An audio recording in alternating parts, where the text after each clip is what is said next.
Hello everyone. As decided by the poll recently posted here on YouTube, we're doing a special episode focused on the beast agency itself. But for today, we're diving into one of the lesser known cryptids from legendary fearsome critters folklore, the Roperite. It might not be as famous as some of its counterparts, but its bizarre traits make it a fascinating creature to explore.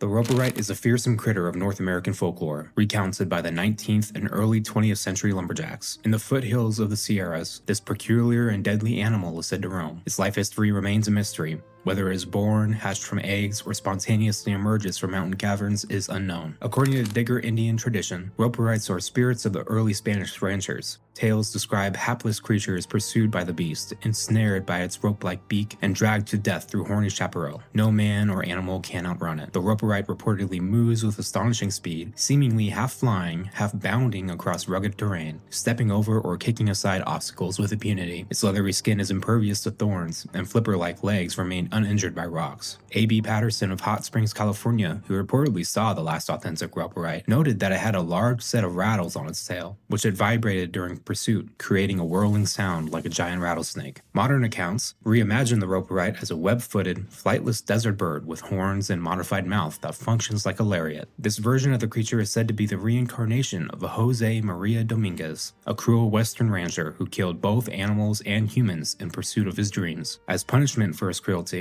Jose was transformed into the Roperite. Folklore also offers a fantastical origin. This creature is born when a male toad hatches a sow's egg under the gibbous moon. While most animals are vulnerable to the Roperite, the Shar-Pei dog is said to be immune. The bird can be wounded by bullets, and in one legendary account, Hugo Slim and his horse, Flocka, defeated it by slicing the creature's lariat with one of Flocka's ribs, causing the monster to tear itself apart.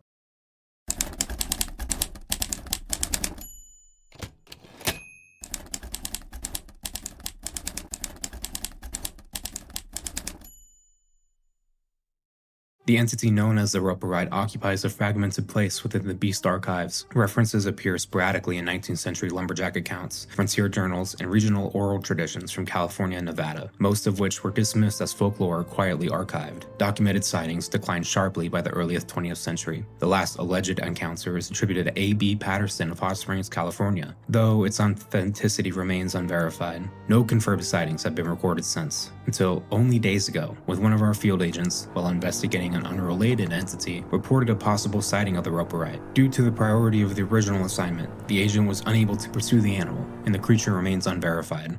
I was dispatched to California's Death Valley following reports from the agent. It was early August, and the heat was unbearable. I began the journey in a small jeep, but as I approached the area of the sighting, I continued on foot to avoid startling the entity with engine noise. In all my explorations, whether missions for a beast agency or solo expeditions I undertook in the beginning, I had always struggled to find my subjects. Days, sometimes weeks, would pass before I encountered even the first tracks or fragments of evidence, let alone a direct sighting. Finding one on the second day of the expedition was unlikely, but yet it happened. It was early morning, and the air was already hot, though not yet scorched by the peak of the day. I was near an abandoned mining site when I saw something move fast, just at the edge of my vision. The animal appeared to be roughly the size of a large dog. At that distance, it was a little more than a blur, too far away to make out any defining features. What was clear, however, was that the creature was moving on its hind legs at an impressive speed. Knowing that no large animal in the region exhibits sustained bipedal locomotion, I was confident this was the Roperite. I chose to establish camp in the area, carefully camouflaging my hideout, and settled in to wait, hoping the creature might return. And I was right. At the hottest point of the day, I saw the creature return. This time, it was not running, but walking, carrying something clenched in its mouth. As I drew closer, details began to emerge. The animal appeared to weigh roughly 40 kilograms, or about 90 pounds. It was a mammal, possibly a rodent, judging by the large, prominent incisors. Strangely, the teeth were not ending in a straight edge, but looked more like a beak, and weren't covered by lips at all, remaining fully exposed. Its body was nearly hairless, a thick, elongated tail extended behind it, held rigid as it moved. The most striking feature was its proboscis, measuring approximately 50 centimeters in length.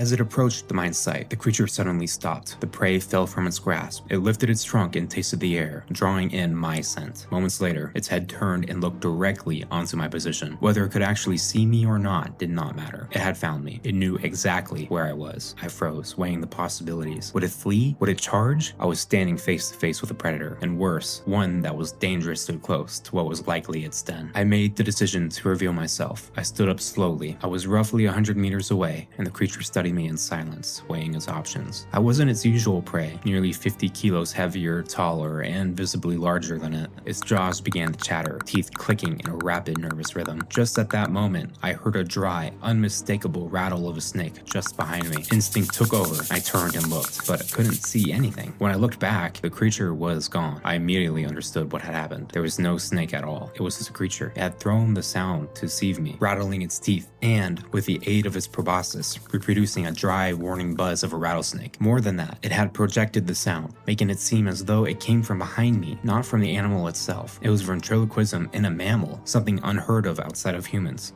I checked the mine at it, entering roughly 200 meters before reaching the end, where the passage collapsed into a wall of demolished stone. The creature wasn't inside. That meant it had fled at an astonishing speed. I hadn't even noticed dust settling in its wake. I wasn't bad at tracking animals, but in this parched terrain, even experience only went so far. Still, I was certain the creature wouldn't return soon, if ever, now that it knew I was in the area. I followed the faint tracks until they led me to another abandoned mining adit. There, I caught sight of it, sharing a meal with another animal. Soon after, the two slipped inside the tunnel, likely retreating to sleep during the hottest part of the day. I chose not to approach. Instead, I waited, letting them emerge on their own terms. As the heat pressed down and the desert went still, I began to piece together what this animal truly was. First of all, it was definitely not a bird. Although its hair was extremely sparse, what little remained was unmistakably mammalian. The reduction was likely an adaptation to prevent overheating in the desert environment. Its body plan was unlike any known mammal. The creature was bipedal, but not in a human sense. Its posture and proportions were closer to that of the kangaroo, yet still distinct. Unlike a kangaroo, it did not hop. It ran, giving it a silhouette and gait strikingly similar to that of an ostrich. The tail was long and rigid, clearly functioning as a counterbalance during locomotion. The forelimbs were much shorter than hind limbs and ended in a singular prominent finger. The remaining digits were reduced to near invisibility and lacked claws altogether. The hind feet showed 2 well-developed toes, accompanied by 3 vestigial ones, suggesting an evolutionary shift towards speed and endurance. By far, the strangest feature was the snout. The large incisors were completely uncovered, an unusual trait. I couldn't explain why the animal evolved this way. The only close analog I could think of was the naked mole rat, whose exposed teeth allow it to dig without filing its mouth with soil. Why a similar adaptation existed in the Roperite remained unclear. The proboscis, however, offered more clues. It likely evolved from the short snout that gradually elongated over generations. But to what end? When animals require greater reach, evolution typically favors longer legs or necks. In rare cases, such as elephants and tapirs, reach is achieved through the development of a trunk. I believe the Roperite followed this latter path. But rather than using it to browse tall vegetation, the proboscis likely serves a predatory function, allowing the animal to close the final distance to its prey with minimal body movement, striking or grasping while keeping the speed. I was determined to obtain a DNA sample to finally determine what family this animal belonged to. Rather than risk approaching the creature itself,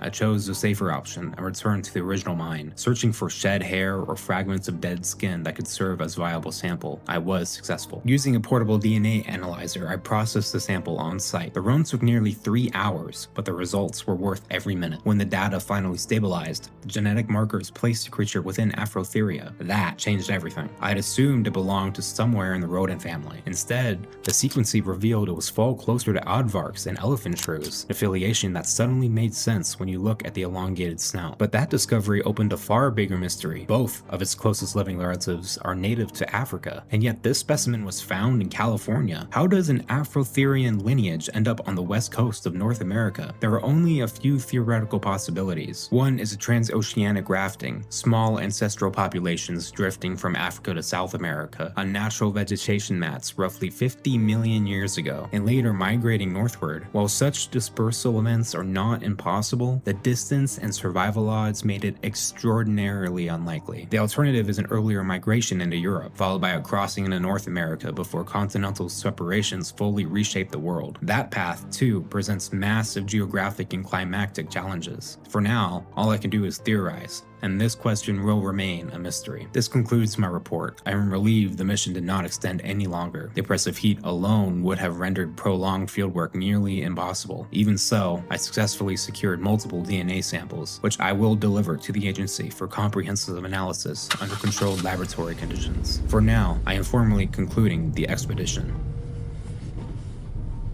Hope you guys enjoyed this one. Let me know what you think about the Roperite theory down in the comments. Don't forget to like and subscribe for more episodes from the Beast series. Join the Discord server too, the link's in the description. And real quick before you guys click off, if you enjoyed the artwork featured in this video, you can support the channel by commissioning a piece for me. You can reach out on Discord, Instagram, or DeviantArt. Links are all in the description.